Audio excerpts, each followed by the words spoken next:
here's the first truth that you've got to sort of know as we think about these 7 truths to know about anxiety. Number 1, anxiety is a distraction. That's the first piece you got to get down. It's a distraction from vital issues. In fact, to be truthful with you, this looks like a fairly benign point. It may be the gravest thing about anxiety, is that anxiety becomes the devil's tool to cause you to waste your life. Because every moment you're wasting in anxiety is a moment you are theologically erring, you're existentially living in the devil's ruse, and you're allowing mission to absolutely go by the wayside because you cannot be consumed with anxiety and adequately fulfill the mission that God calls you to. And so this idea of anxiety as a distraction is very important.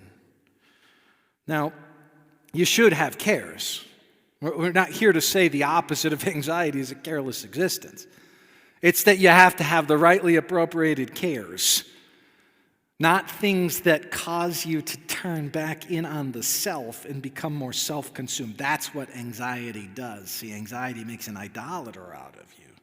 That's the devil's secret sauce in anxiety, is it makes of you a self-idolater that becomes incapable of identifying it as self-idolatry in a moment because you actually think you're consumed about things outside, and that's your problem. You know, it's not about me, Bryan. It's about all the stuff. No, it's about all the stuff as it relates to me. That's the problem. So you have to come back to this core element, this core point. So verse 22, as we read, he says to his disciples, he's turning to them because he knows what they're going to bear. I mean, they're in this. They're going to walk out tension with the world. And he says, therefore. Now, therefore takes us back. And last time, and it was a few weeks ago, before Christmas, before Pastor Rob gave a great message last week, we saw a text about covetousness, about how stuff and our thirst for more, our desire for more causes us angst.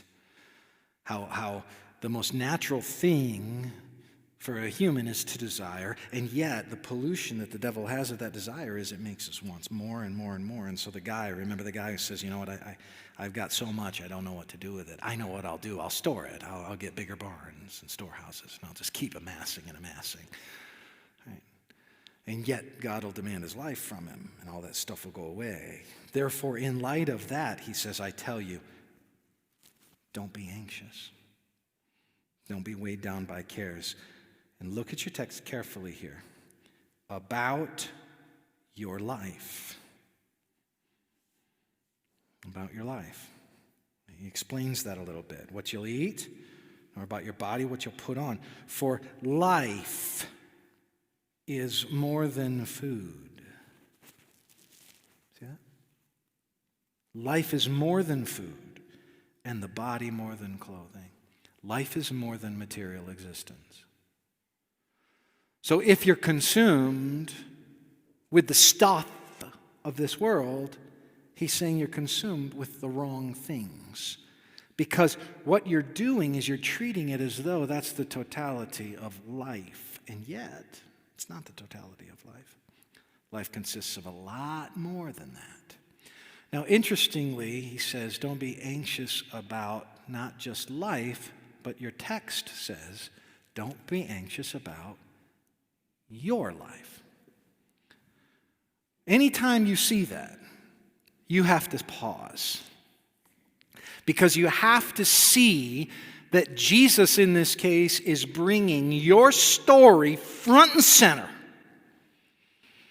And he's saying, don't be anxious about your life, meaning don't be anxious about all the things that collect in that narrative, if you were to lay it all out in a picture album and you were to flip through it and you had all the pictures of all the cares and all the concerns and all the people and all the situations and all the disappointments and all the unmet expectations and on the story goes, all in that picture album, he says, take that thing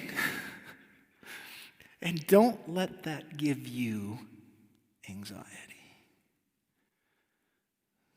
Everybody has a different one here. Everyone. And everybody's burdens aren't somehow scalable with the others. Right? You experience that. You sometimes don't share a burden in a group of people because so-and-so, they have such greater burdens that I understand the sentiment behind it, but burdens are always great to the person who has them. Right? They're always great to the person who has them. They're uniquely felt to the person who has them. That's why they're burdens. The devil would love to get you consumed about these things in your life. C.S. Lewis, in Screwtape Letters, says this. Remember, when you read this, he's speaking, the speech is embodying a demon who is trying to deter humanity.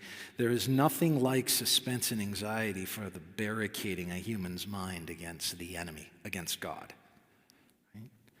So the devil says, if you want to steel up a human mind against God, well then give the subjects suspense and anxiety. Why? Because God, wants men to be concerned with what they do. Our business, the demonic enterprise, is to keep them thinking about what will happen to them.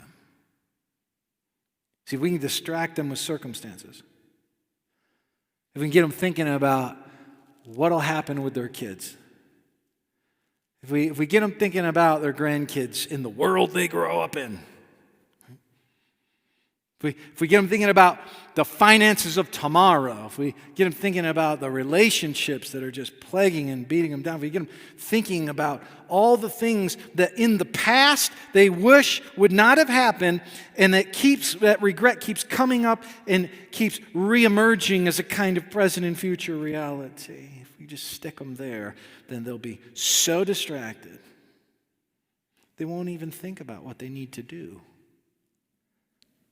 because they'll be paralyzed in a paralysis of anxious analysis. That's what the devil attempts to do. Anxiety, first and foremost, is a distraction.